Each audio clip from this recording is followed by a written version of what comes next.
Oh my God, John, why are you doing that to yourself? Why have you put a ball gag in your own mouth?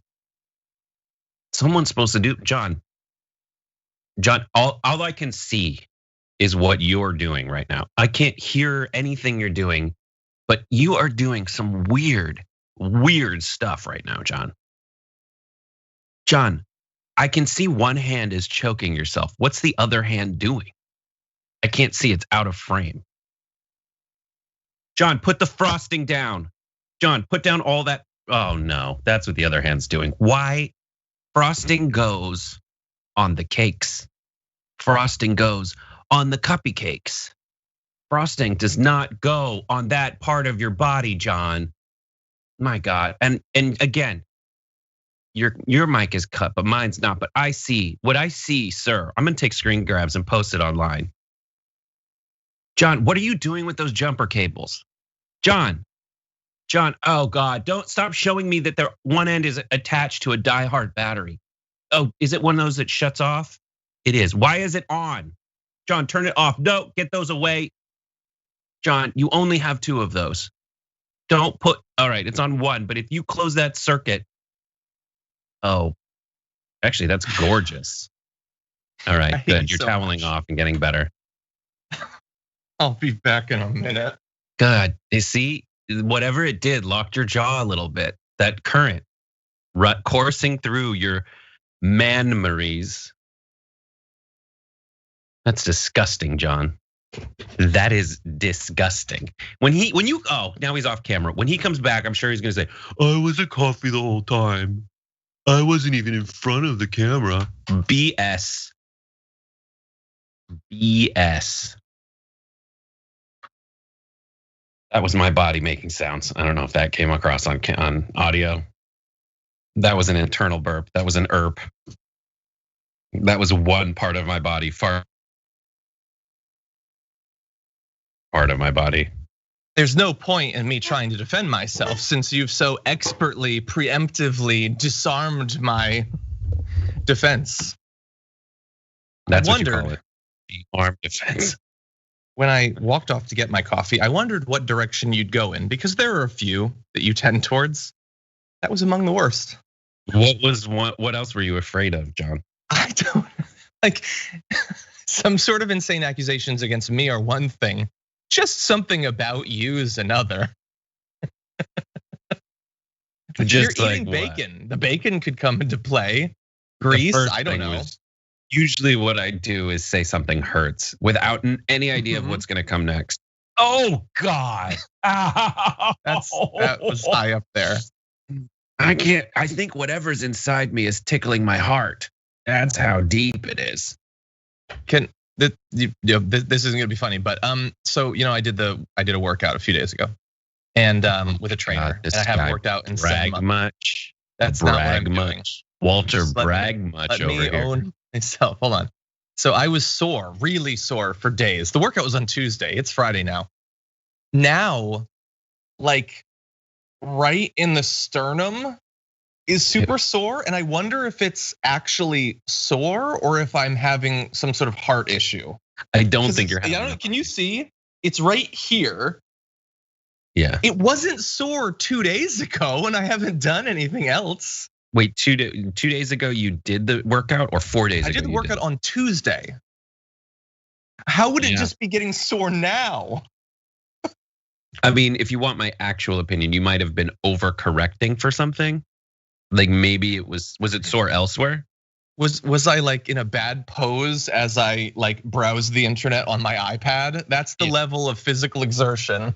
That's why my knees hurt. Is like I'm like, oh God, my thigh hurts from these massive squattings. And I don't really work out. I have 2 squatty potties, but my thighs hurt, and that's. Do you have 2 bathrooms? I assume you do have 2 squatty potties. How many? So have you played a Call of Duty in the last few years? Yes. And you wait, know how, like, generally Duty like the game or Duty like squatty potty? Because we're still in that. Call of Duty is like, sorry, I gotta go. Generally, there's a limit on any one gun. You can put 5 different accessories on it, and then you're capped out. Have you reached the cap for your toilets? for how many accessories, sites, I just want to say that the nerdiness of this conversation made me a virgin again. No, I have to go get coffee. Your wife will be very happy to hear that.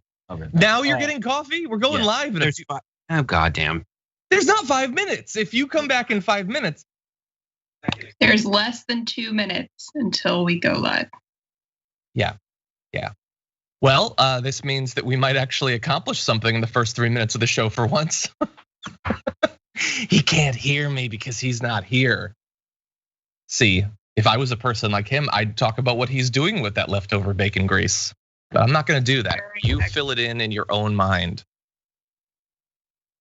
That was to the audience, not to Sophie. Still probably a little bit creepy, hopefully slightly less. This is a show, by the way, that has had presidential candidates on it. We've had many Congress people on committees, authors. He described me shocking myself for physical pleasure with a car battery. What has become of us? I don't think you can go back. I think we're locked into this thing. Anyway, what's on the rundown? Feels like I produced it in a different life / you produced it in a different life. Yeah, right. I'm almost there. I'm close, John. 30 seconds. I'm real close. Oh my God, it's worse than John, that. I'm so close. Stop. We're serious people. We want to get awards someday. Yeah, I'll give you an award. Thank you. Anyway, look at the chat now. Look what you've done. I'm real close. Someone's okay.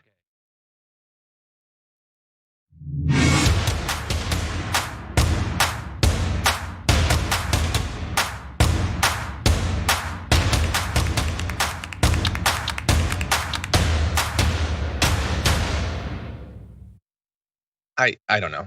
Hello, everybody. Welcome to this thing. We call it a show, straining the definition a bit, but welcome to the show. Glad to have you here. Fridays are always big days here at the Damage Report. You know, we tidy up the news a bit. We throw a little bit of it in the trash.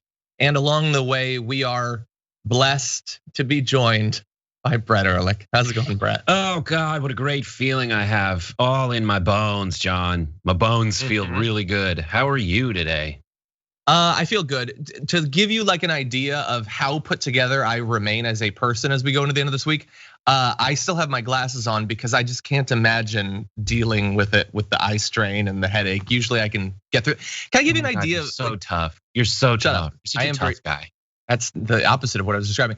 So you don't know this, but and people, the audience don't know this. This is behind the scenes stuff that they probably aren't gonna be interested in. But right below the lens that I look into, there's a little screen that I see what's happening on the show on, and it's held up by this like metal arm, and it's really close to the lens, which is nice because then when I'm looking at myself, it sort of almost looks like I'm looking at the lens. Something happened with it where like the screen is now like, and it makes me depressed. It's like a subtle. Like it looks like it's falling asleep. It's over affecting my mood. Wow, it has been affected by your story about that screen. Like I started a new stream during John's boring story. If you want to go, there's another stream I started. No, the hype train started, by the way, on Twitch. That's fantastic. Oh, way to go! Screen stories get them hyped. Anyway, you know what else gets them hyped? The overthrow of democracy gets them hyped, and we've got that for you coming up later on today, as well as, of course, we are going to have garbage people. I can't wait to. By the way, I choose one, Brett chooses one. That's what we do, but also you choose one. I don't look until right before the segment. I'm always excited to find out who you chose. If you all want to know who got chose, you're gonna have to wait until later on in the hour. That's the only way. You can't go to the community tab and find out now.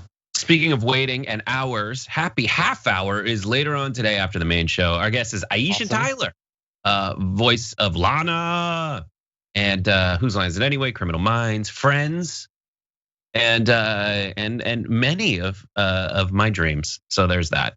She's gonna give you an opportunity to buy an alcohol that she makes herself. She makes it herself. Cool. Yeah, she's really awesome. I was gonna criticize you 90% of the way into that introduction. I felt like you were playing it way too cool considering that guest, but you revealed at the end how excited you are. I mean, come on, that's like if you had a list of guests for Happy Half Hour, that's top 5, right?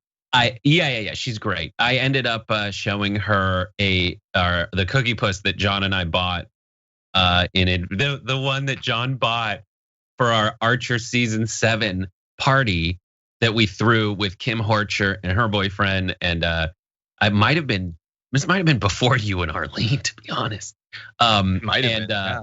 It was the cookie. She might have taken the photo actually, but essentially it is the cookie puss that John cost John a lot more than he bargained for because it melted in the car, and I think you had to pay for the cleaning of the Uber because of that. Was that the one?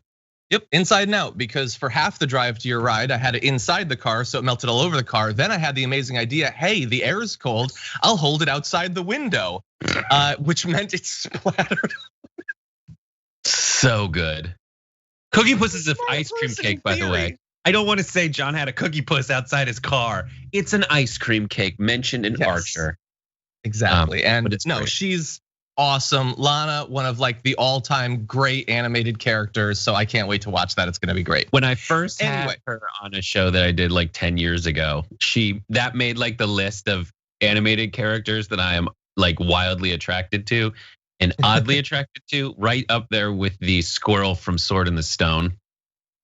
I am right there with you on both of those choices. Top 5s, definitely. What's happening to my body? I'm 7.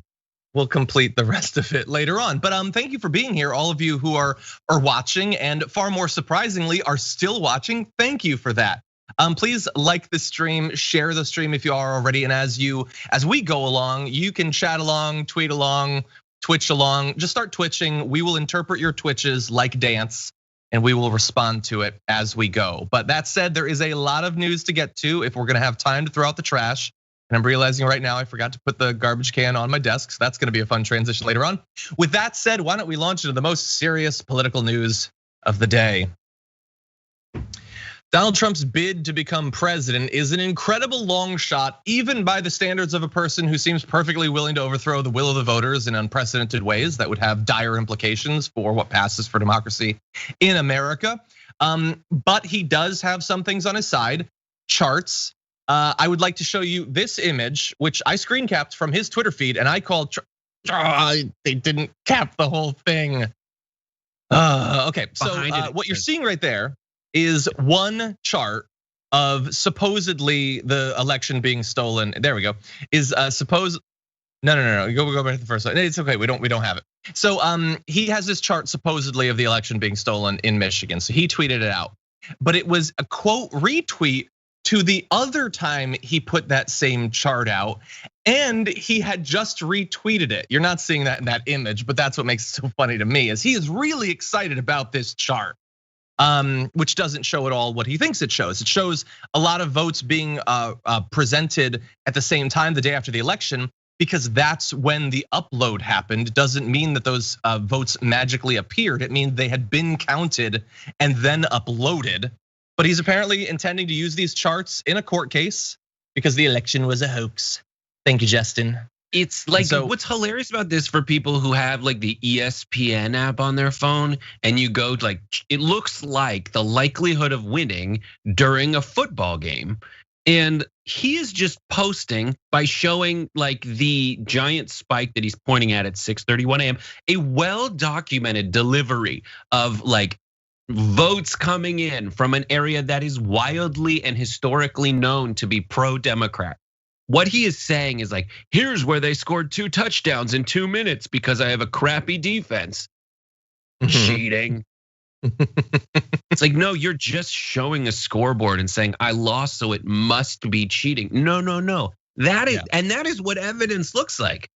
You're just showing evidence that you lost. You have no evidence in there that you lost fraudulently. And that's our evidence is the vote count. It's the thing you keep sharing.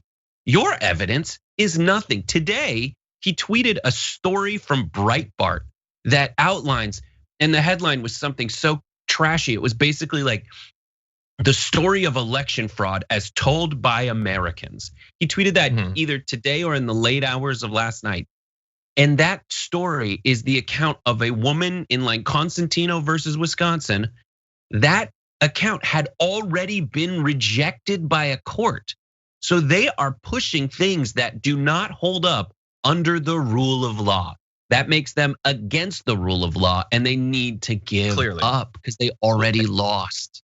And there's exactly what you just said. There was another example. There was for the most part, when these various accusations of electoral fraud or votes being made up or whatever, there's been tons of them, and you probably don't remember most of them because most of them aren't talked about anymore. It's because they bring them up. It appears in one episode of Sean Hannity, and then it turns out it wasn't true, and they never talk about it again, and they certainly never apologize. There is one case though where Tucker Carlson actually apologized for running with a story that had been debunked, and then Trump tweeted out later. Like after the right-wing media had already apologized for it, Trump was still using it. He still says that they didn't have poll watchers in Pennsylvania when his own lawyers had to admit in court that they did. So look, it doesn't show what he thinks it shows, but that's also kind of a misnomer because he's not really thinking about it. He has a chart. He's sending out the chart. He doesn't understand it, but he's also very sure that the vast majority of his followers don't understand it either. But they think it says something, and the guy they trust more than they trust God himself says it says something. So that chart probably has been retweeted tens of thousands of times. It doesn't have to show anything. Right, and that's, okay. We'll get into other aspects of it later, I guess. Well, let's get into a scarier aspect. So at the same time that Rudy Giuliani is having his insane press conferences and Donald Trump is talking about charts, the really scary, if long shot effort to nullify this election is ongoing. The Republican leaders of the Michigan House and Senate are expected to meet with President Donald Trump at the White House today as Trump continues that long shot bid to retain the presidency by overturning election results in key states such as Michigan. Now, those leaders, House Speaker Lee Chatfield and Senate Majority Leader Mike Shirley, couldn't be reached Thursday. I guess they were busy. Though both have said they have no plans exactly for any long shot maneuvers aimed at the Republican legislature naming an alternate set of pro-Trump electors for Michigan. But what you need to understand is, while they've said they're not gonna just say, no, we're just giving the votes to Trump, even though that's not how the vote went. They've said that they won't. That is why they are being brought to the White House. That is the only reason this conversation is happening. And we can approach it maybe sort of laughing at how unlikely it seems like it will work. And also acknowledging that even if it does work, that by itself doesn't make Donald Trump president. But Donald Trump is trying to, forget not respecting the will of the people in terms of the popular vote. They're not respecting the will of the Electoral College either. They're just going to give him the win because they want him to win.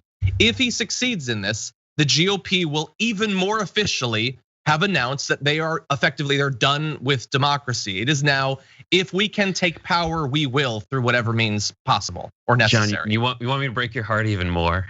What's that? Is that possible? The only reason that Michigan's state legislature is controlled by Republicans is because of gerrymandering. In the 2018 state legislative elections, more Democratic candidates received votes.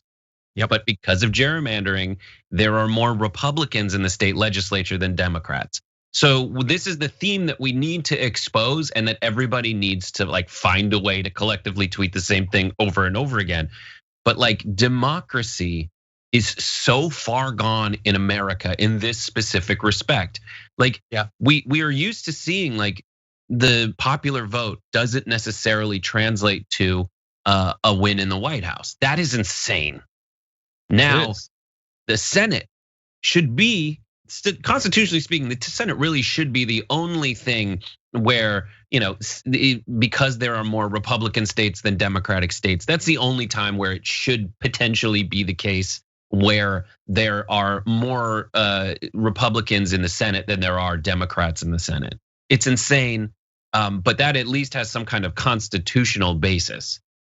This is just gerrymandering. This is partisan drawing of lines, making it so that now we already talked about the popular vote and the not determining who the president is. Now it's not even the vote within the Electoral College system as we come to understand it. And not only that, the way that the way that the Electoral College is potentially designed in this very weird, tenuous argument that like, oh, if there's too much fraud, we should let the state legislature decide. That's only under the assumption that the state legislature will be the same party makeup as the popular vote in the state. But that's not the case. So we are so far gone from what any reasonable person would describe as democracy. I agree. Because and now Trump is trying to exploit that in a way that even the most corrupt politicians and Republican presidents we've talked about in the past have not done. Why? Exactly. Because he's a little baby boy and he don't like to lose. And all the other little baby boys who are trying to use him but don't think he'll be able to secure the presidency, all the other Republican politicians who aren't calling him out for it, they're complicit in the coup that he's trying to do right now on Fox News. Yeah, I mean, I remember there was the wake of that election in Michigan. I don't remember exactly what the numbers are, and lots of states are like this. It's just that this is one of the worst ones where they got like, I don't know if it was 57% of the vote in congressional races or 60%, and they got like 40% of the actual seats. It's madness. It's madness, and that's why we occasionally do dives into it. But no, the system from floor to ceiling is rigged in ways that uniformly advantage Republicans in anti-democratic ways. So this is what's happening in Michigan. They're saying they're not going to overturn it, but the president of the United States is trying to get them to overturn it. And as I said, Michigan wouldn't be enough. So what do you know? They're not stopping at Michigan. Two sources tell CNN, this is breaking news this morning, there are discussions currently underway with the president about inviting Republican state legislatures from Pennsylvania to the White House. It's not clear if those invitations have been extended yet, but President Trump has expressed interest in doing so as he tries to, and take a look at this, insert himself into the vote certification process. That's all he's doing. He's just inserting himself into the process. No, he's trying to convince multiple states to defy the will of their own voters in elections that were not remotely close. In Michigan, Biden is up by 156,000 votes, 2.8%. This isn't 0.2%. This isn't automatic recount. This isn't optional recount. This is a big win. Pennsylvania, I believe, is even bigger. These are not close cases.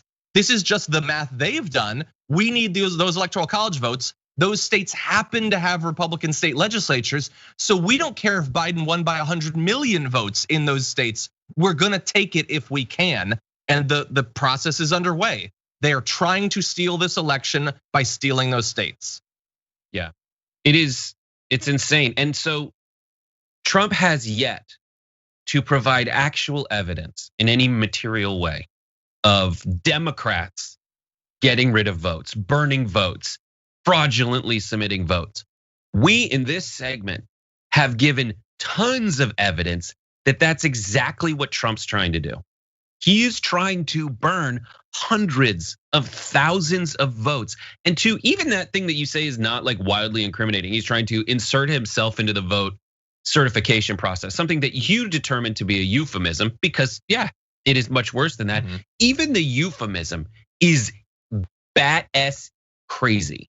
The idea that one of the candidates wants to be the person in charge of certifying votes.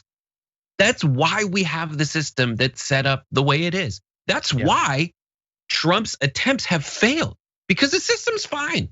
The system has Democrats and Republicans doing the same thing to kind of offset each other during the process, so that partisanship doesn't necessarily enter into it. The partisanship is in the drawing of districts, but in this situation, court after court, Trump appointed judge after Trump appointed judge has said, even I can't give you back the solid you gave me, because that is crazy. This is, believe it or not, still America. Exactly. And I mean, we're describing this process, the attempt to steal those states. And I think most people are rightly or wrongly, they're looking at this from the point of view of Biden has won and surely he will become president, so we don't have to do much. And I sort of get it, but they are trying to do it. It is like we have never experienced in American politics what is happening right now. We did have an election that was stolen in a way that feels a little bit like that in 2000, but this is far more brazen. far more brazen and very public right now. And thankfully, there are some organizations, including media organizations that we have been critical of that are, I think, accurately describing this in a way that quote that I gave you from CNN Politics does not. Front page of the New York Times is Trump targeting Michigan employee to subvert vote. That could be a little bit stronger, but it is accurate. Washington Post says Trump wages full assault to overturn election. And that is what it is. This is not in question anymore. This isn't, let's wait for 6 weeks in one county in Florida to figure out what the real count is. And we know what the real count is. We know that Biden has won and that it's not close. It's not close in terms of the electoral count. It's not remotely close in terms of the popular vote. It's not even close in terms of the electoral count based on the popular vote lead that he has in those states. It's not close under any of these metrics, but he is still trying to steal it. And while some organizations like the Washington Post are, I would say, rightly responding to it, others, Nancy Pelosi, Chuck Schumer, what are they doing? Like, we're gonna give credit after our first break to some of the Republicans who I feel like are speaking out against it in a more bold fashion, at least if you incorporate the fact that they're gonna be attacked viciously by Donald Trump. Biden is saying things like, what the president is doing now is really, it's gonna be another incident where he will go down in history as being one of the most irresponsible presidents in American history. It's not even within the norm at all. There's questions about whether it's even legal. It's irresponsible, it's not within the norm. He's trying to steal the election from Joe Biden. And Joe Biden is doing slightly better than Kamala Harris's fist bump to Lindsey Graham, I would say. Yeah, I think people made way more of the fist bump than it's insane to make a big thing out of the fist bump. You can hate it, but like he's trying to stop her from becoming vice president right now. Like he was right before that and he was right after that. That's what he's doing. Yeah. I don't care if they've had lunch together or if like they worked on legislation. He's trying to block her from becoming VP. All right. Do you want me to be rhetorically sound or do you want me to be realistic? The realistic thing is like be you. The me being me is to be at this weird crossroads where I can either say like, yeah, screw those people, or say like, well, the realities of it are there are 1,000 other ways that Kamala Harris is failing in messaging than whether she's giving a fist bump to the annoying little brat who walks by her because it's just like, good job, all right, bye. I'm gonna need to talk to you later. Like everyone's talking about like, huh?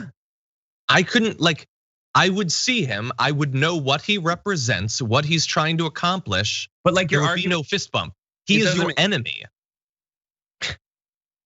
No? I mean, your argument is he's trying to overthrow an American presidential election. The Republican side are doing a much better job rhetorically of messaging because they can speak out both sides of their mouths. And you're trying to say that like, oh, let's not even remotely leave open the possibility for us to make some kind of political play. That's why I say that there are 1,000 other different ways that she's failing in this than whether or not she's giving him a fist bump. The fist bump is like, oh, it's like floor of Congress, decorum, whatever.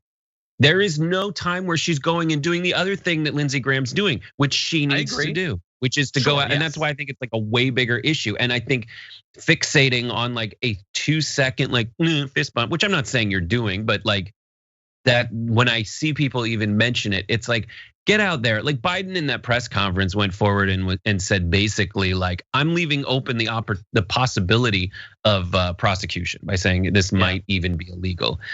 And I get just as frustrated as you with those things that are like, when the both sidesing of like floofy little articles, headlines, instead of the ones that you showed. And if you do, I watch CNN sometimes because I have this little thing in the shower that lets me put my phone on it. And they are not pulling punches anymore. They're like the wild and wanton attempt to steal the election by asking Michigan legislators to the White House. This is wildly inappropriate and incredibly legally dubious, to say the least. And the truth is, it is. I mean, if he pulls it off, I would argue in many ways that he is violating the at least 2 major federal election laws.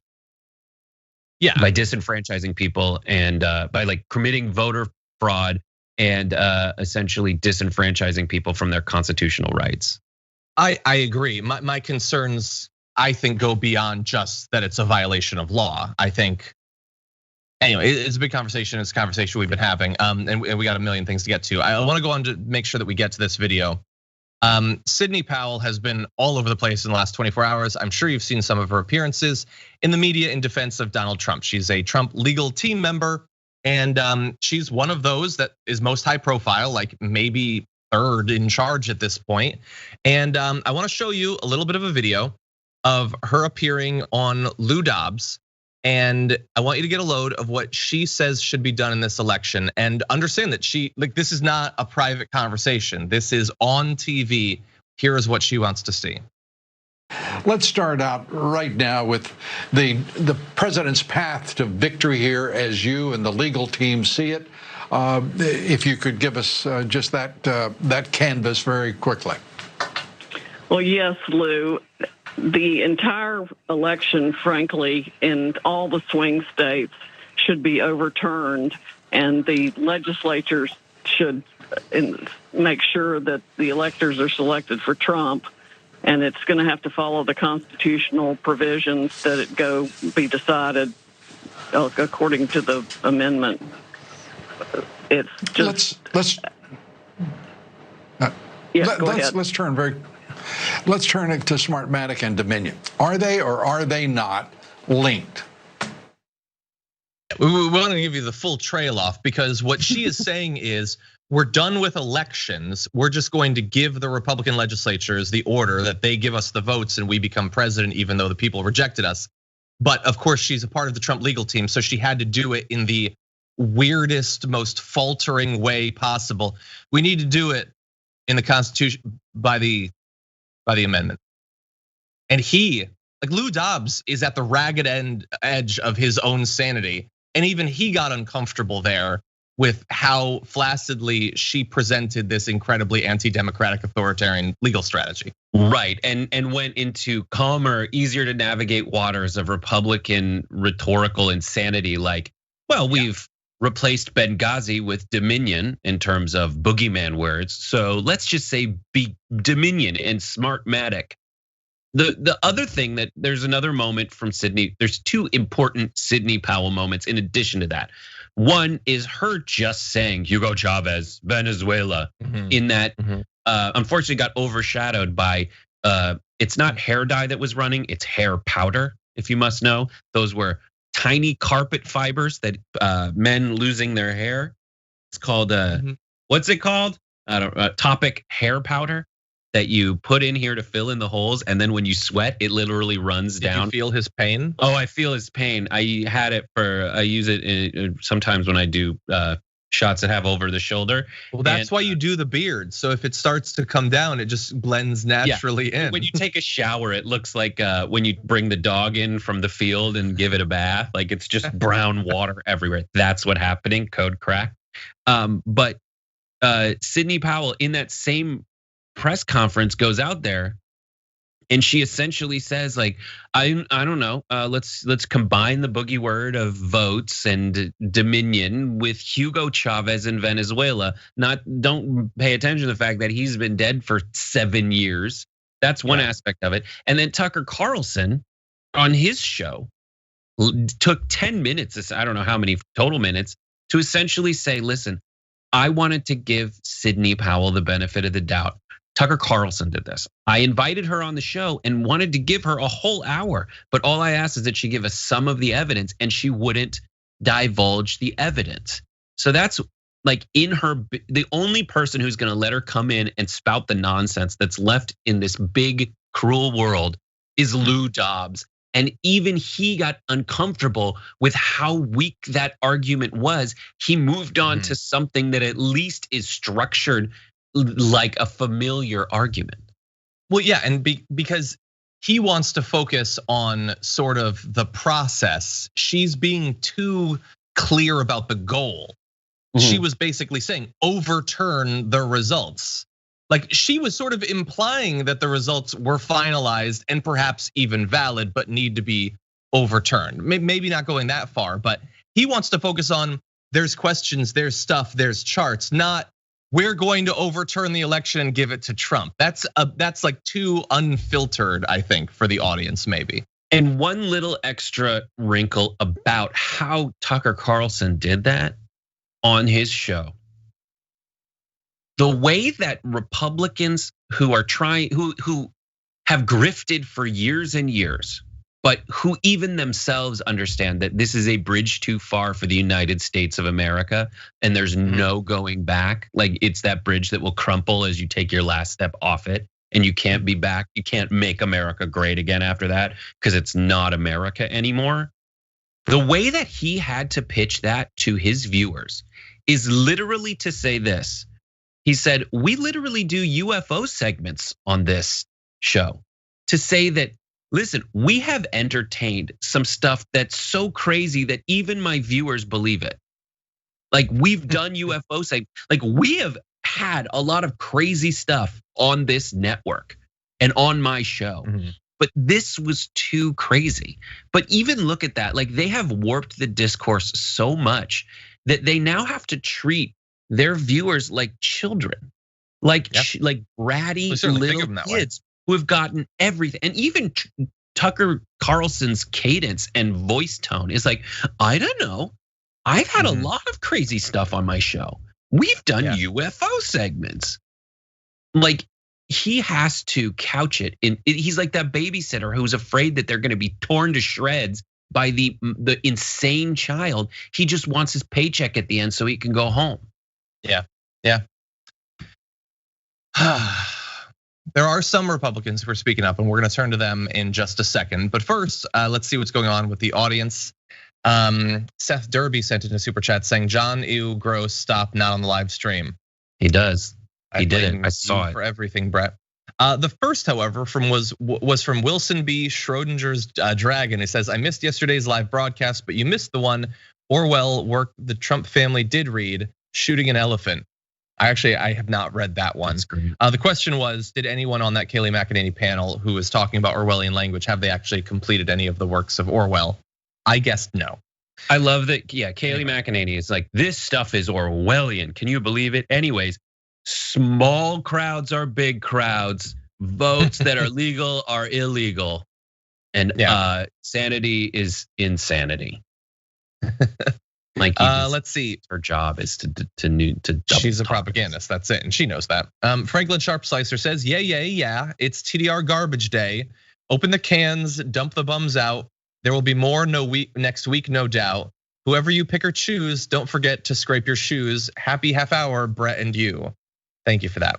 By the way, Brett, at some point during this hour, I have linked you to this Hi John document where you can read these because I'm going to have to run to get my garbage person and my garbage can at some point. Not just yet, but I'm gonna need you to fill in reading some comments during that. Fury Dragon says, I prep very well for the show. Fury Dragon says, I hereby claim that I have very strongly won the claim to the tremendous title of Fury Dragon. Nobody knows Fury greater than me. Believe me, Fury Dragon, that checks out. Gogo Latata says, happy birthday to me and Joe. Got Brondell Swash. Thanks, Brett. What do you think about Quacks of Quedlinburg, John? What's Brondell Swash? Brondell Swash is the bidet that I use. So it is a drink. Oh, it's got, and truth be told, like it itself has like 5 or 6 really awesome different gadgets on it.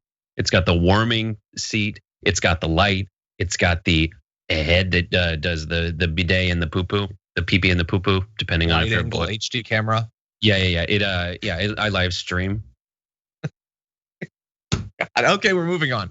Anyway, I do want to shout out Kiara with 5,000 bits and hella subs as well. Thank you, Kiara. That was very nice. Kiara, that's awesome. And the Twitch army is got to that level 5 hype train and is over 5,100 subscribers strong. Keep it going, full steam. Thank you. And Gogo asked about Quacks of Quedlinburg. Gogo, it is one of my favorite games of the year. My wife and I have played it a number of times. We just got the expansion. Now we're starting to play that. I love it. Recommend it to everyone. Over on Twitch, Kurd Burglar gifted 5 tier 1 subs. Thank you so much for that. And Kurd Burglar went on to say, guys, I'm sorry if this is cringe. I hate doing this in real life, but I need to say it because I'm proud of myself and deal with depression. So I'm trying new things to make me feel better. I'm down to 205 pounds from 265 at the beginning of the pandemic And for my heaviest at 320 pounds, lightest I've ever been since 6th grade when I was at least 6 inches shorter. I'm 29. If there's any silver lining to this SE year, that's it. Love you all. You're all amazing. Kurdberger, that is amazing. Who improves during the pandemic? That is great that you were able to do that. Not John, not me. Unfortunately, the way you lost, you apparently gave to me. So karma, I guess, has been restored. But congratulations, that's awesome.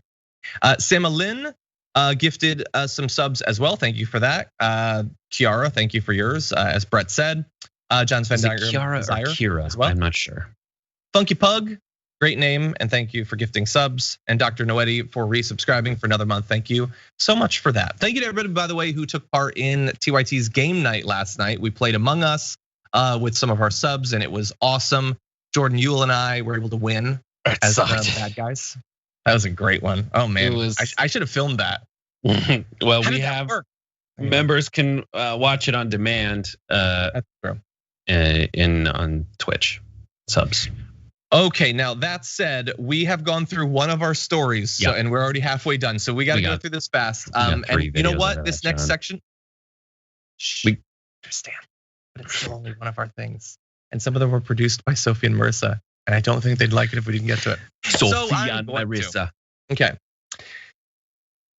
Very few Republicans are speaking out against all of what Donald Trump and Rudy Giuliani and the Republican Party indeed are doing right now, but some are. They're starting to. Mitt Romney is one of those, having tweeted, having failed to make even a plausible case of widespread fraud or conspiracy before any court of law, the president has now resorted to overt pressure on state and local officials to subvert the will of the people and overturn the election. It is difficult to imagine a worse, more undemocratic action by a sitting American president. That is a good comment. I will provide context to it, but that is a good comment. I would say it's better than the Biden quotes we've read so far. It's not just, he needs to move on. It's identifying what he's doing, how he's doing, and what it represents. And so that was a good comment for Mitt Romney. Mitt Romney, you get credit today. He also gets credit for realizing that it's probably 250 characters and screenshotting it and putting it as a photo instead of putting the letters out there. Reddit, gorgeous. Or whatever. Yeah, it sucks, man. Like, you losing because you're winning.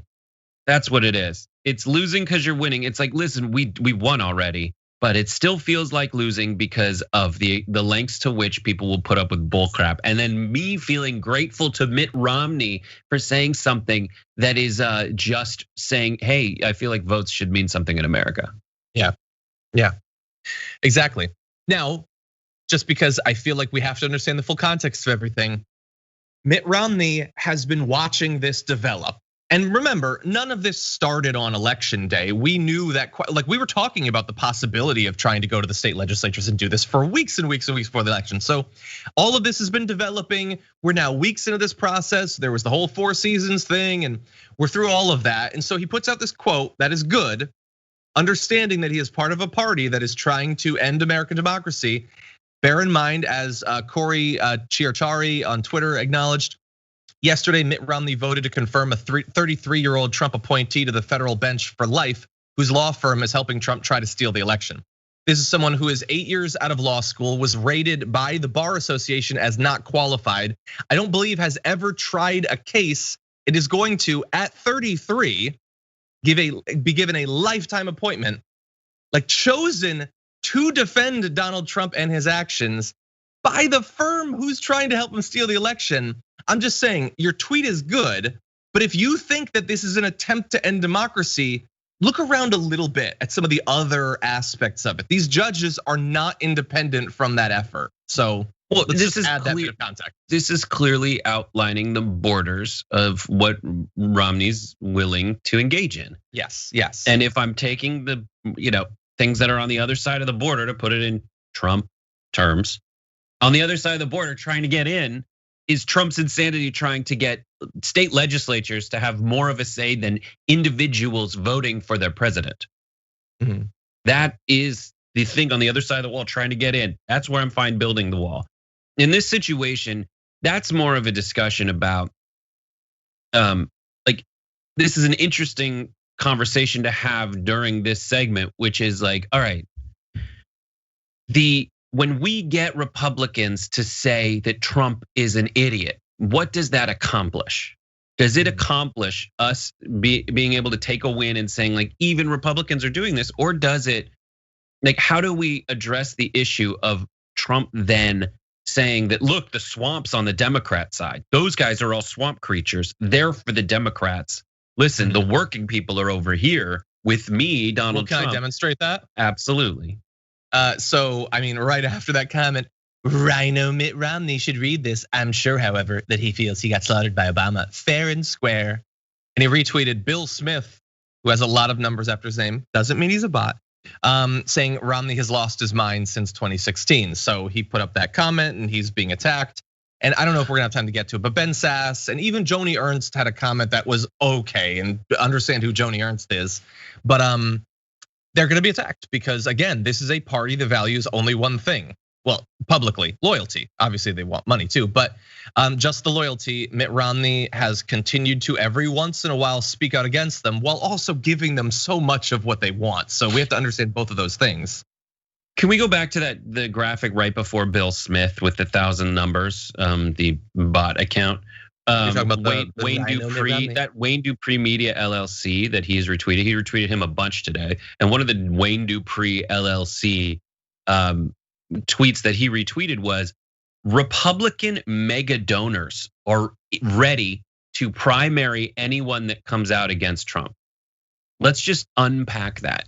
What are Republican mega donors? To all you populists out there who think that Trump's gonna be behind them 100% and fight for their rights as working Americans, what do you think that means?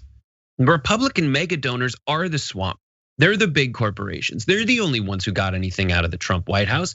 They're the ones who got the giant tax cuts that did not translate to you. It translated to people with stock portfolios who did see that go, while you got left in the dust. While you're continuing to get left in the dust right now, as the Republicans withhold aid from you in a time when everyone in their right mind realizes that coronavirus is at unprecedentedly high levels.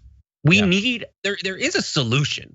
It's the same solution that they already passed once, but backed away from when they thought it wouldn't be as politically expedient. That's giving them the benefit of the doubt. But in reality, they just don't want to help you. They think they can get away with it. It's not Democrats allowing, I mean, their logic is that the Democrats allowed the Republicans to keep every bit of power in legislatures and in Congress, but just cut Trump out. Why would they do that? No. Yeah. It's the Republicans who are in bed with those mega donors who are trying to get your votes, but not give you anything in return.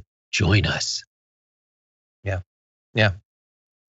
Well, like we said, limited credit to Mitt Romney, but understanding the other things he's doing. If you want, there are comments from of varying quality. We're going out of our way to try to identify literally anyone on the Republican side who is sort of being critical of this. People like Ben Sass, Joni Ernst, Lamar Alexander, who his statement infuriates me for a number of reasons. But those are available if you want to see. Mitt Romney's, I think, is the clearest, the most critical. Although we do also have to watch what he does as well as what he says. That said, let's move on to our next story, and then we will turn to COVID, which Brett brought up there. And I would just like to add, oh, sorry, go ahead. No. What do you want to add? Sorry, I cut out. But I just think that list of Republicans who are standing up to Trump is longer than the list of Democrats we could find. Yeah, that are standing up in a strong way, that are standing up in the way that the hosts of CNN that you were talking about are. A lot of them, and I get it. There are people like, I think Dave Weigel was tweeting about this, where it's like, they're making the calculation that just letting him have his hissy fit, if it's not going to work, is better than engaging and making it a big partisan fight. Right now, it's just the Republicans doing crazy stuff while the Democrats get ready for Biden to be president. If they fight, then it's now a partisan thing. I get that sort of, but all of that is contingent on the assumption that it's not gonna work, which I lean towards.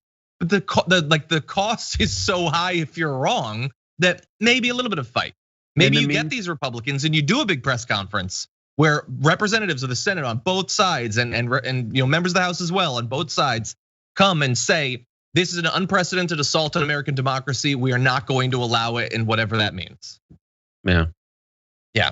Anyway, well, we do have to move on to this other material. We will, I'm sure next Friday, God only knows what they'll be doing to overturn the election then.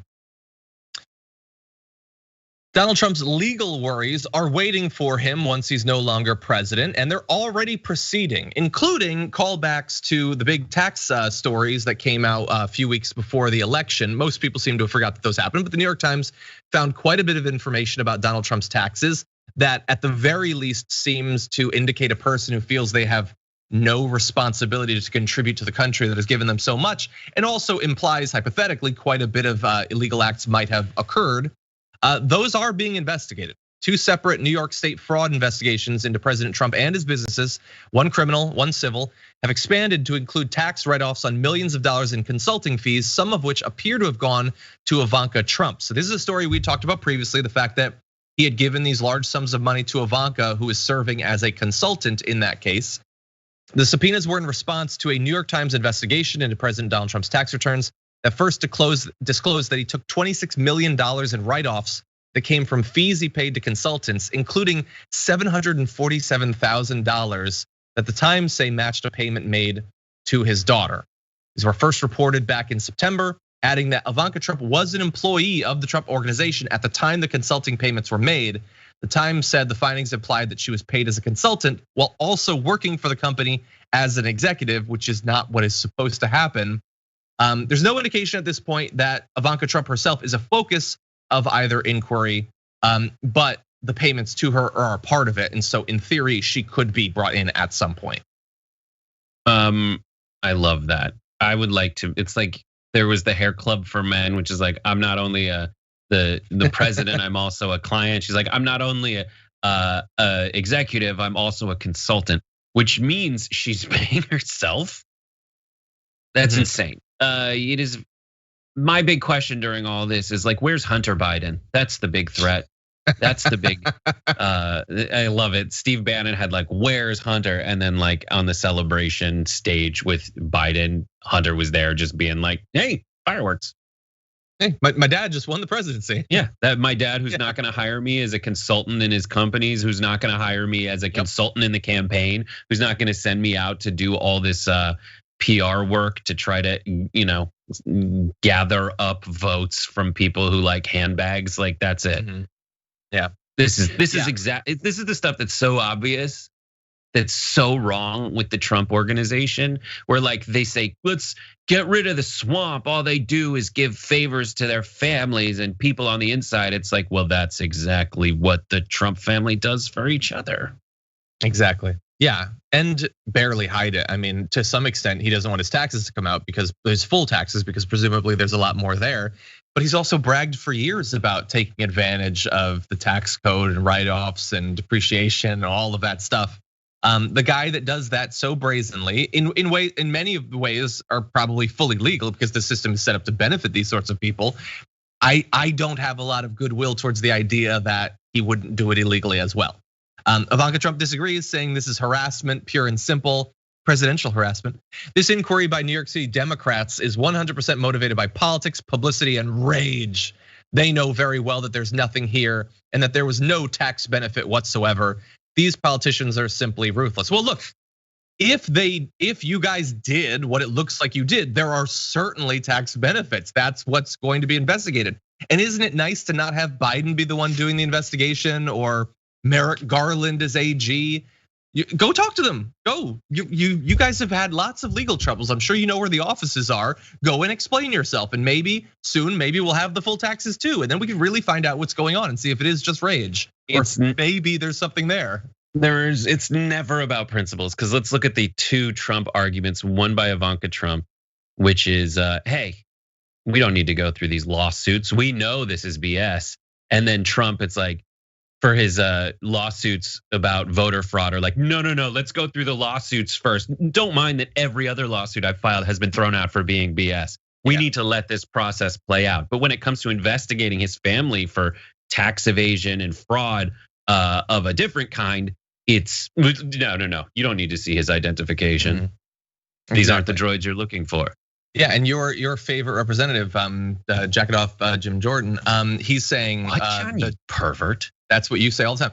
What? He says the Democrats don't want to investigate the voter fraud Makes you wonder why. Well, we know why. It's a complete waste of time and they keep losing literally dozens of times in courts. But so in this case, Ivanka, makes you wonder why. Why don't you want to look into this?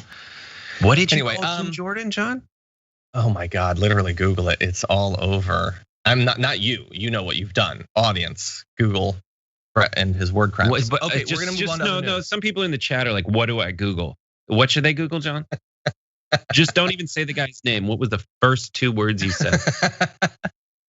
I was speaking about his propensity towards taking off his jacket to display his shirt sleeves. Anyway, okay, we have other important stuff to talk about, so why don't we turn to that? You know what? I'm gonna read a couple of comments because I don't want to smoothly go in after laughing to one of the darkest things that we've talked about all year. May Money in the Building sent in a super chat saying, I had a nightmare that Giuliani was stealing away children and there were ghouls swarming the streets, killing people and blowing everything up with crazy weapons. Mortifying. I survived though. That sounds like a cool dream. I play board games designed up. 4. Yeah, it makes me want to play Eldritch Horror actually. Okay, Blue says, let us recount all the deaths of COVID-19 in front of all the hospitals for all the Trump supporters can see all the American citizens that have died under the Trump administration, concerned USMC veteran. Yeah, I mean, look, I think it would be an amazing display, but they don't believe that the numbers are accurate, or they're just ignoring it. They're certainly ignoring the rise of the past few weeks. Nader, thank you for your super chat. Stacy Handler. Oh, let's see, Nove says, with an exclamation point, I want to hear a shout out to my dog Pepe. I don't like the command, but Pepe sounds adorable. So Pepe, how you doing? Thank you for watching the show, Pepe. Pepe pause. New Movement Game says, I am so sick and tired of the orange baby, the melting lawyer, and the rest of the fools. I'm sick too, but we're not quite done, unfortunately. Okay, with that, let's jump back into this because, someone is asking on Twitter, Jeff is asking, what is the pop with the sunglasses on your background shelf with Dobby? Yes, so someone in Twitch was asking if it's Dobby. It is indeed Dobby. I'm not gonna answer yet. I wanna see if anybody can get it right. Do you know who this other Funko Pop is? You know, I guess, but does anyone else know who that is? But not typically known for wearing sunglasses, right? Well, they're not sunglasses, they're glasses. They're just glasses. Who do you think? You're right, it doesn't look like dark sunglasses right now. You're gaslighting your entire audience. Those aren't sunglasses. Those sunglass shaped dark spectacles. Someone asked if it was Stephen. A couple people are saying Stephen Colbert, and that's close. But Blue Lizard Guts already got it. Do you know who it is? It's John Oliver. It's John Oliver. I mean, that should go without saying. I've got Baby Yoda, AOC, Bernie Sanders. Who else is gonna make that list? It's gonna be John Oliver. He doesn't know I exist, but we're twins actually. Anyway, okay, let's launch into this very important story. Oh, jacket off Jim Jordan. I got it. Jacket off Jim. Oh, because he takes his jacket off. I get it. Yeah. I forgot that I called him that. You have many times called him that. But there's only one way to interpret that, John. It's taking your jacket off. You seem to imply some kind of sexual behavior, which was never purposed by me. 4 stories we have to get to in the next 15 minutes. Jerk off Jim Jordan. He's a jerk off. Maybe I should call him that because he's just a jerk off.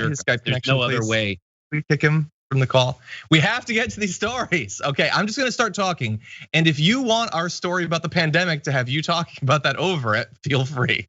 Got it. Anyway. We have been trying over the past few weeks to get people to accept the idea that they are not going to be able to have the Thanksgiving that they want because the pandemic is not only bad in the way that it's been all year, but it's getting far worse in the lead up to that day. And unfortunately, it doesn't necessarily look like ours or indeed the rest of the efforts to do that are working. Now, people are trying. The Centers for Disease Control and Prevention on Thursday urged Americans not to travel during the Thanksgiving holiday and to consider canceling plans to spend time with relatives outside of their households. That is great advice. Would have been greater if it had come more than like a week before Thanksgiving when people have already planned it, but okay, that's something. But unfortunately, they are gonna run up against a whole lot of trouble because if you look at this most recent COVID tracking project data, we've been wondering where it's gonna go. Yesterday's report had 183,000 cases, 81,000 people currently hospitalized, and 1,971 deaths, almost 2,000, the most since May 7th. These are records, obviously. then it's a straight line. The cases are just a straight line at this point. The hospitalizations are almost a straight line when you look at that chart.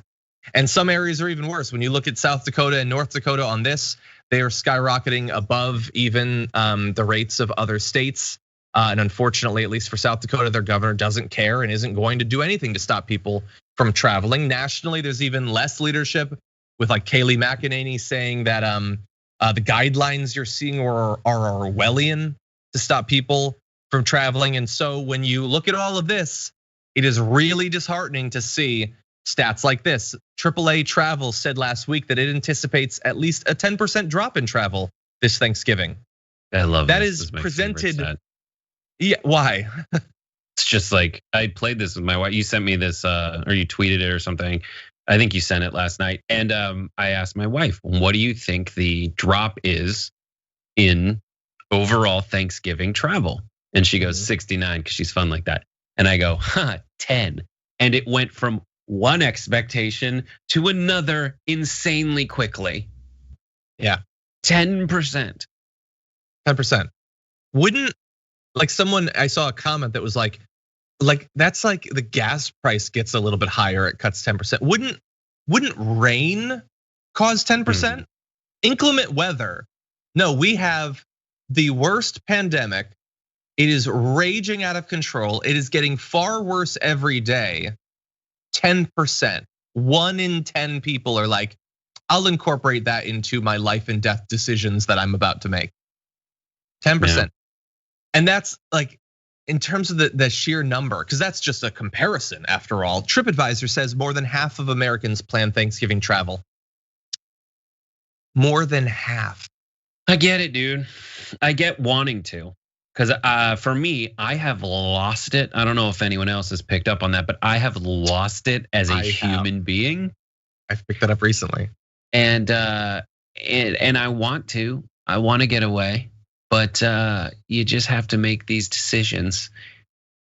And you should make the right decision. Try to take care of people that you love instead of potentially exposing them. And there's a difference. Like, one of the governors or someone that I saw that's like a media figure tweeted, they think they can stop me. I'm gonna have the biggest Thanksgiving I've ever had, multiple generations, and we're just gonna sneeze into each other's mouths, basically.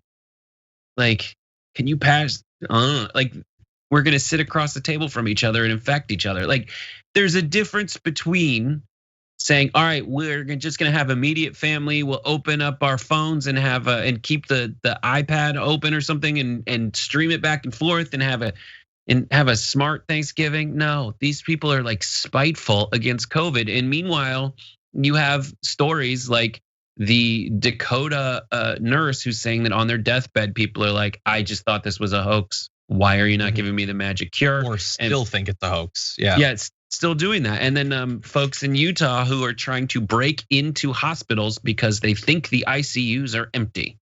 And they want to expose it because they don't think there's enough cars in the parking lot for the ICUs to be full. So they think that everybody drove themselves and left their car for weeks. Yeah. When they desperately needed to be put on a ventilator. Yeah, no, it's crazy people. It's spite. But again, generally spite, like, long-term spite hurts yourself. That's a lot of moral lessons say that. But in the short term, it's supposed to hurt your enemies. You're not hurting me by having the biggest Thanksgiving ever. You're hurting the people you love the most. Like, I tweeted earlier, I mean, we're at 1,900 deaths today with cases still rising. And we know that those deaths happened weeks before. So I don't know what the deaths that will be reported on Thanksgiving will be. It's looking like they'll be north of 3,000. It's looking like we will have new records for deaths very soon. But I tweeted, and this is to the Twitch audience, this is to the YouTube audience. Does anyone doubt that Thanksgiving this year will be responsible, directly responsible and indirectly responsible for more deaths than 9/11 and Pearl Harbor combined? Like, that this will be the holiday that will be remembered for having killed the most Americans out of anything we memorialize as a single day. The storm in the beaches of Normandy. This is going to be worse than all of that. Half of Americans, and those half of the Americans, by the way, are not all they're not all the crazy Republicans, crazy conservatives, people who like lots of Democrats are gonna do it. Lots of people who are sick of it, I guess, or think that they're special, or think there's a very low chance it'll affect me, which yes, as an individual, there is a relatively low chance. But there are so many of you, and it is going to decimate so many families, all leading up to Christmas when even more people will probably travel. But we're not gonna have a dark winter, and as Dave Rubin said, can we at least admit that the hoax is over and the pandemic doesn't exist and all of that? These numbers are going to be mind-shattering in a week or two. And that leads into this. This is another dark one. Amidst the pandemic, we also have economic problems. Lots of people have lost their jobs. There's been a lot of economic damage, but sometimes those two stories combine and create new jobs. And we have one instance of that in El Paso. El Paso County put out this job opening in their medical examiner's office. They apparently desperately need some people because of COVID-19 to transport corpses, because there are so many now and far more will be expected. So they're looking for people who will be tasked with physically moving decedents. You must be able to lift between 100 to 400 pounds of those people who will die from COVID.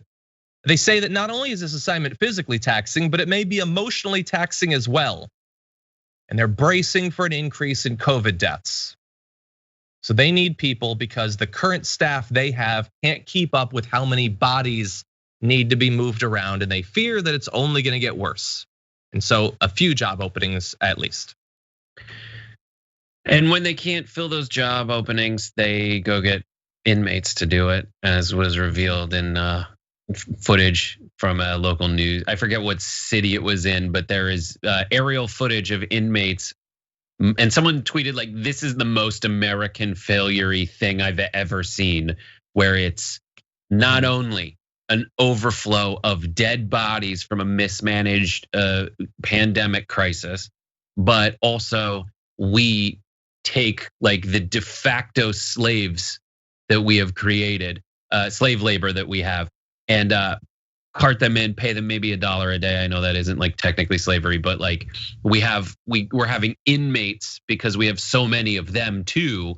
We have them come in, pay them $1 to move dead bodies, and then afterward get back in the truck after they've done something like that and head back to the pen. Like, yeah, it's so sad and depressing. I don't know what to make of it, other than to just shake my head and wonder why folks still support the policies and people who got us here. Yep. Yeah. It just kills me. Like we're 8 months into this, and we've had multiple, spikes of the spike to get it right, and we haven't. And the reasons we haven't are complicated, and we have spent almost a year now every day dissecting those reasons, why we've failed governmentally, socially, culturally, scientifically, why we've failed in all of these ways.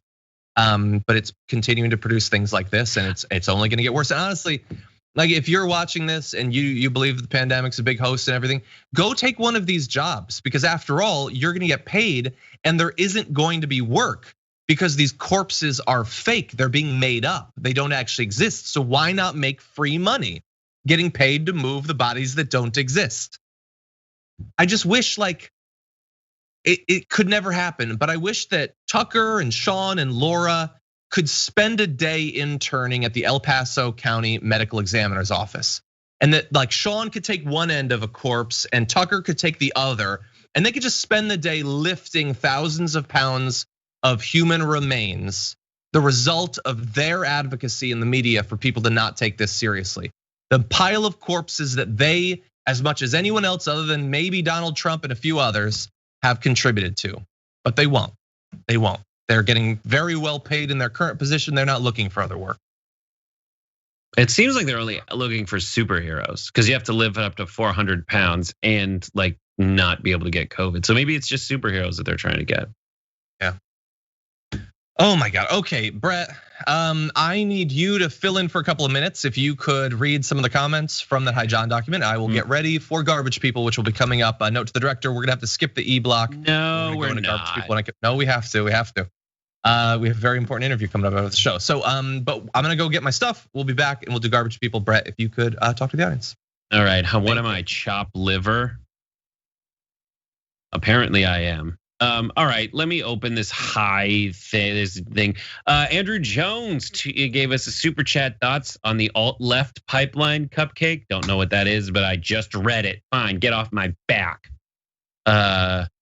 John Person was hoping for frosting dragon that wasn't already taken. John is the frosting dragon, we all know.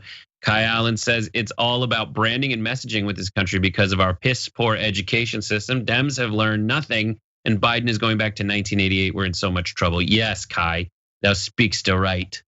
Bart just said, sorry, John, I don't see you as the twin of John Oliver. You look more like the twin of Henry Rollins. Wow. John doesn't like music though, so that doesn't work. I don't like music. So saith the John.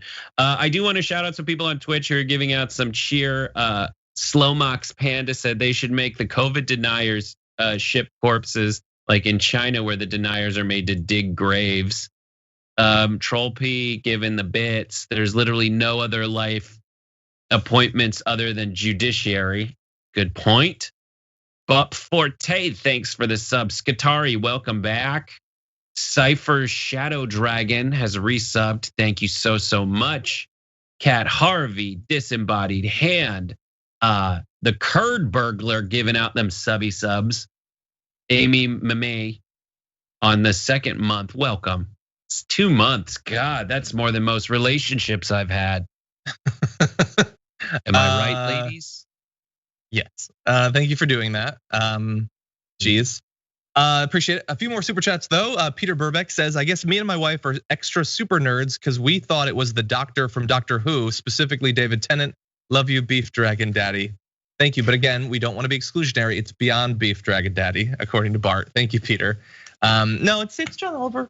And that kiwi bird is a little souvenir from New Zealand. My friend was vacationing in New Zealand when the horrific attacks happened, and he brought that back and gave it to me to memorialize that very harsh time. Cool. So Dobby on the one hand, and then Dobby as well. Memento of mass murder. Good, John. That is the mix. That is, shut up. That is the mix. Let's see, super chat from Lena Peak. Lena, as always, hello. Says in 2018, Michigan passed redistricting reform, voters not politicians, Prop 2. Hopefully we begin to see the positive effects of reform in 2021 after redistricting takes place. F the GOP gerrymandering. Well, that sounds great. We need stuff like that in a lot of states. Thank you again for that. Ahmed says, greetings from Cairo, Egypt. Ahmed, thank you. And greetings to Cairo. I spent 6 months in Cairo studying abroad and had a great experience. Obviously things have changed a lot since then, but very glad that you're watching from there. Appreciate it. Hashtag the Pentagon. Brother Mucker says, Brett totally sounds like the pervert old man from Family Guy. What are you talking about, muscly arms? Hey, paperboy, what's the good news? I got a whole mess of popsicles down in my cellar. Get your fat ass back here. There you go. Nice juice of hamstrings.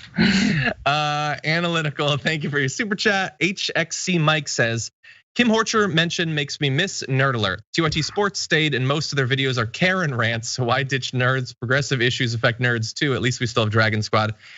She is very much missed to this day, as is Nerd Alert. We started it together, and it's devastating that it's gone. But she's doing great things. Now that said, it is time to close out the week the only way we know how, and indeed are contractually obligated to do. Brett, are you gonna go first? Brett's you go. All right, fine. I don't care. But I'm gonna intro it and then you go first. Okay, everybody, it's the end of the week, and so it's time to take out the trash.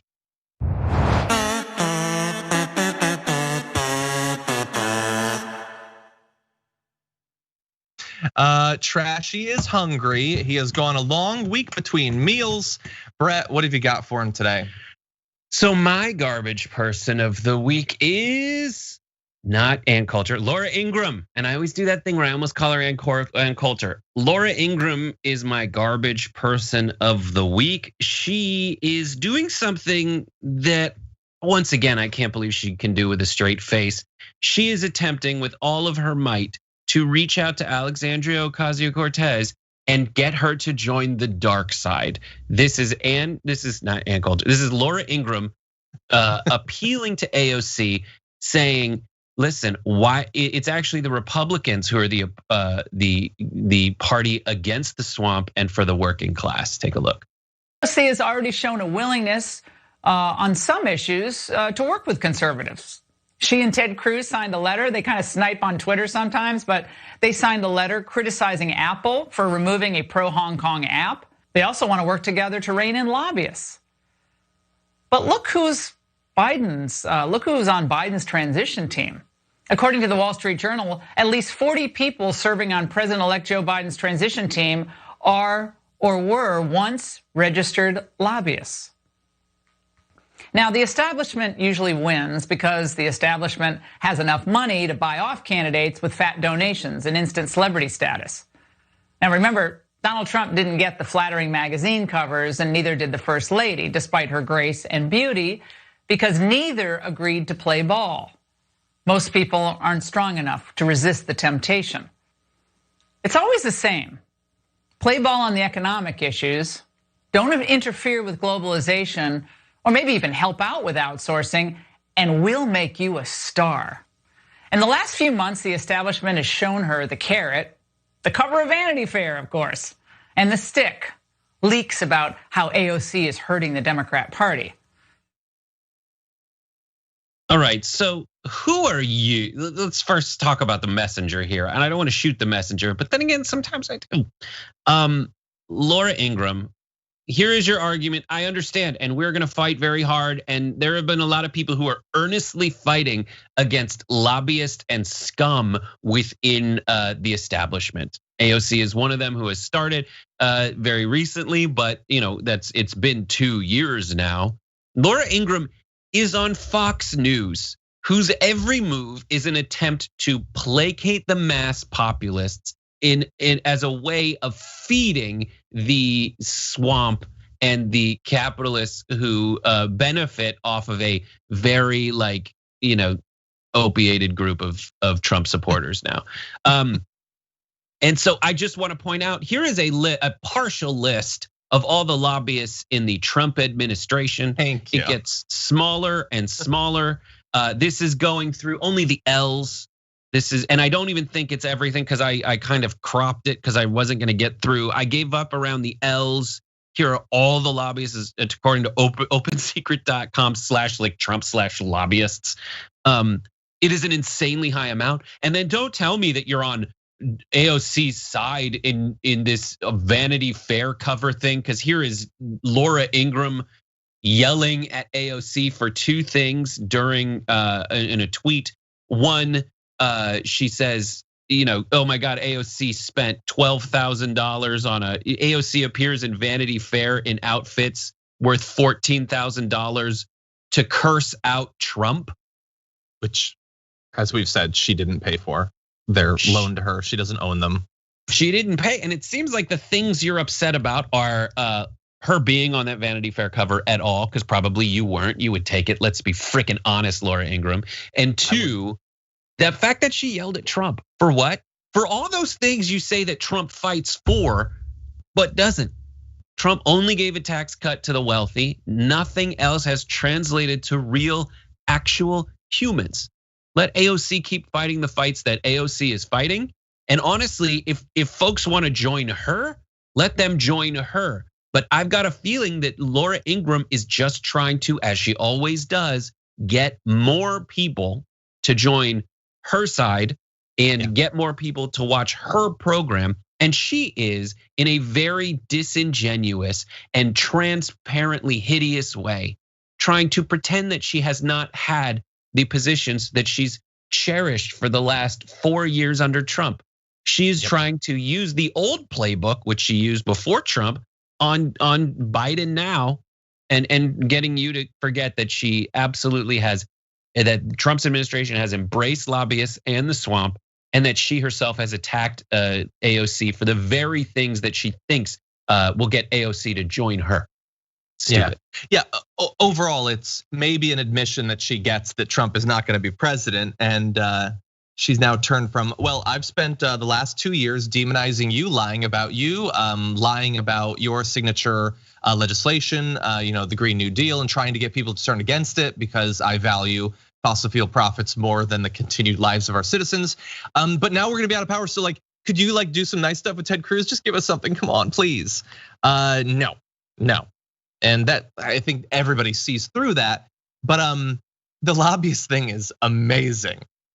So like she says that she's against lobbyists, and now Biden has got some lobbyists. Okay, but what is your position on the lobbyists? Because you made a mention of the swamp, and I'm very glad that you talked about the fact that you had that massive list, because as soon as I heard that, I Googled it.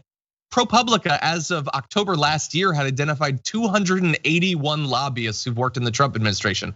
That's 1 out of every 14 political appointments. It's also 4 times as many lobbyists as Barack Obama had employed 6 years into his presidency. So unless I've missed it, maybe Laura Ingraham does screeds, every night about how Trump needs to get those lobbyists out of his administration. I don't know why that went off. I'm guessing he has not. I'm guessing she's been okay with those literally hundreds of lobbyists, including in very high positions that Trump has used. But she didn't have a problem with that because at the end of the day, she doesn't actually have a position on lobbyists. It is entirely contingent on who the person is. Are they someone I support? Are they someone that I don't? It can be used as a weapon, or I can totally ignore it. It's just so fake. It's so incredibly fake. And the thing that makes me feel better about it is that there is no way in hell that AOC is going to give her the time of day, 1 second of the time of day. So ridiculous. But I honestly do believe that we should be like, the silver lining here is like, even Laura Ingraham understands that there are some parts of Trump voters' agenda that coincides with what AOC is advocating for.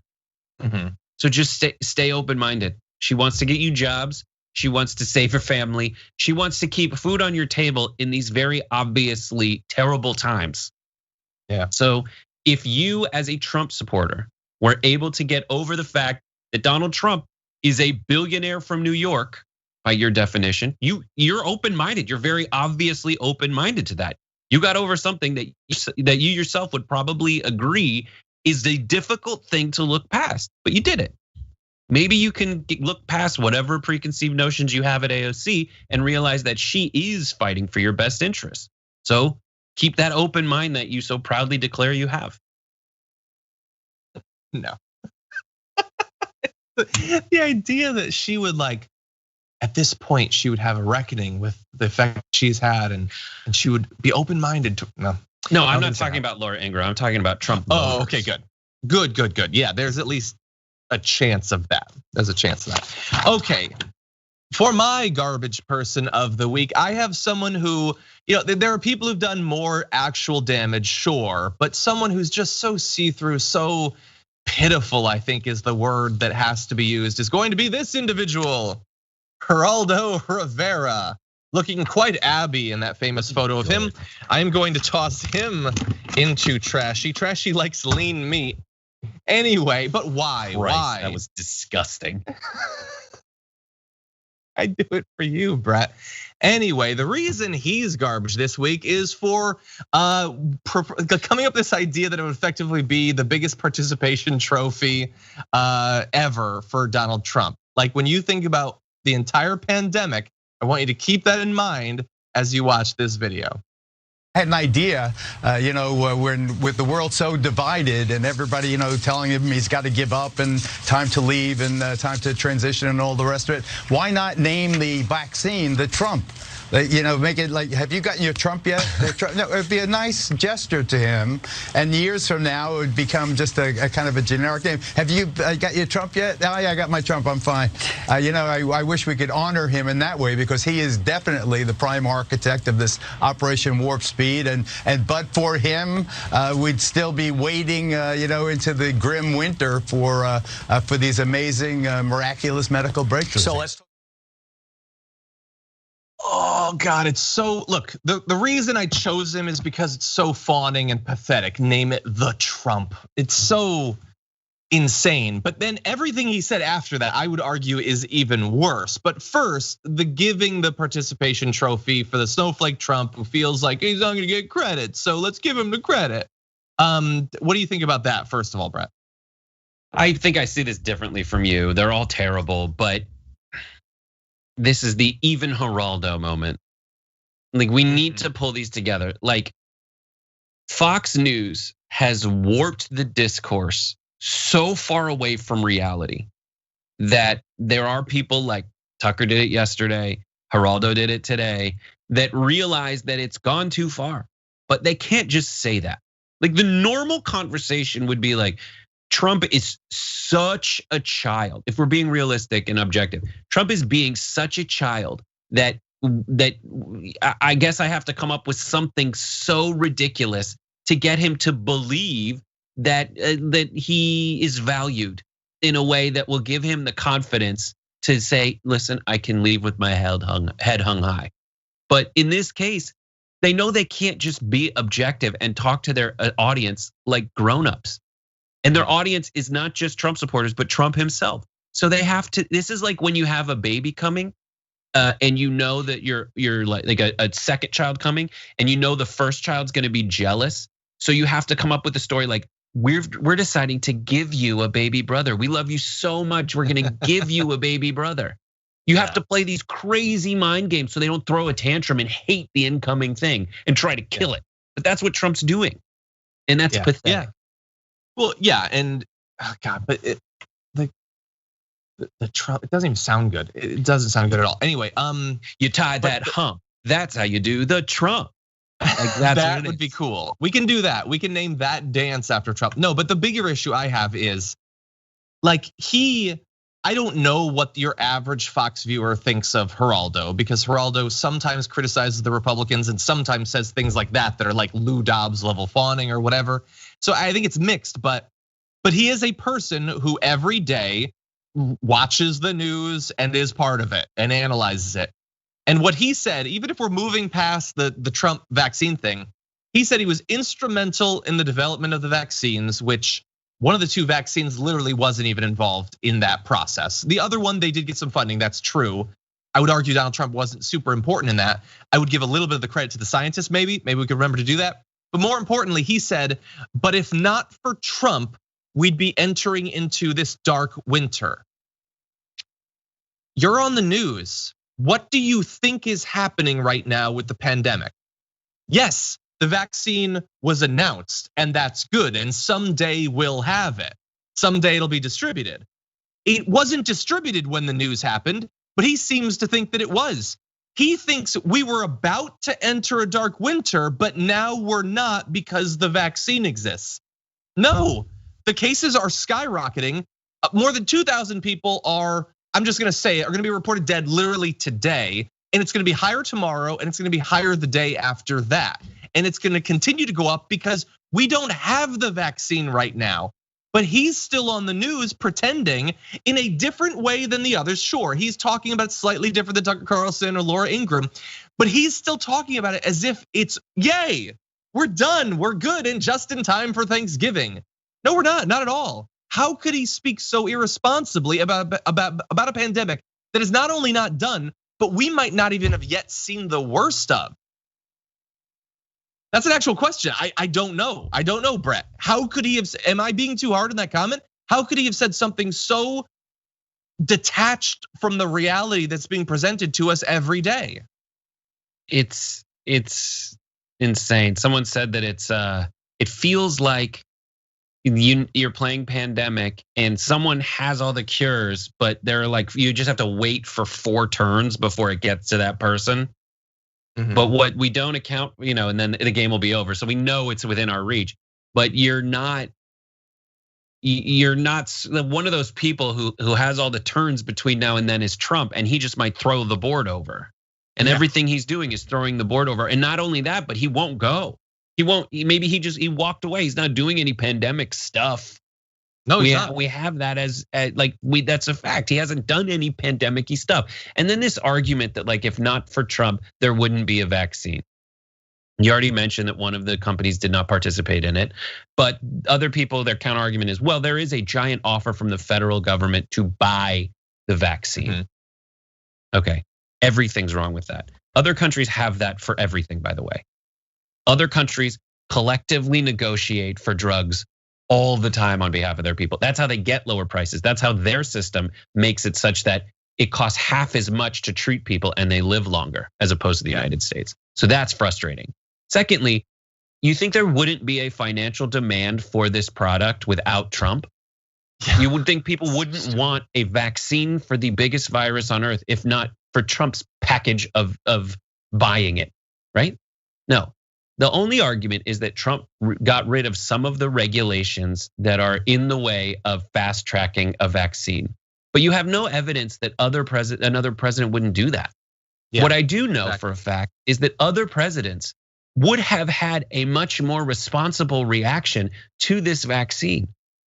I know that the guy who won the presidency for the next 4 years hasn't had coronavirus overrun his inner circle the way it just did with Trump's inner circle. I haven't seen it run rampant with the wanton disregard for every reasonable precaution that one would take when there's a virus like that. Like Chuck Grassley, Rudy's kid, 50 people. I think Jake Tapper's like, I lost count, but I think we're in the 50s people in Trump's inner circle. Like, I know that people in Biden's circle didn't get it to the extent that people in Trump's circle did. Why? I think we all know why. But no, Geraldo and everyone on Fox and Friends needs to talk to their audience and Trump like their children. That's elitist. That's elitist. Is to say, listen, let me dumb it down for you. I'm smarter than you, Donald Trump. So I'm gonna tell you, we're gonna name it after you. This is your little baby. You get to name it the Trump vaccine.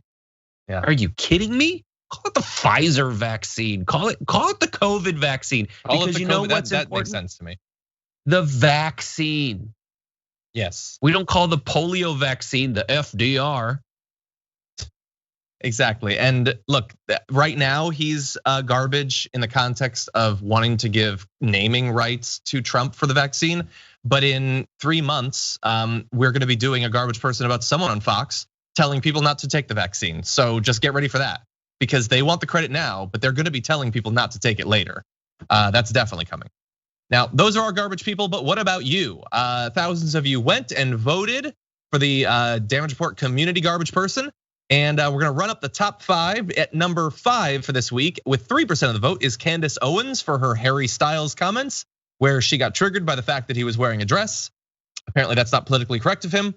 In number 4, we have Rudy Giuliani at 8% of the vote for being a terrible lawyer and not maintaining control over his hair fibers.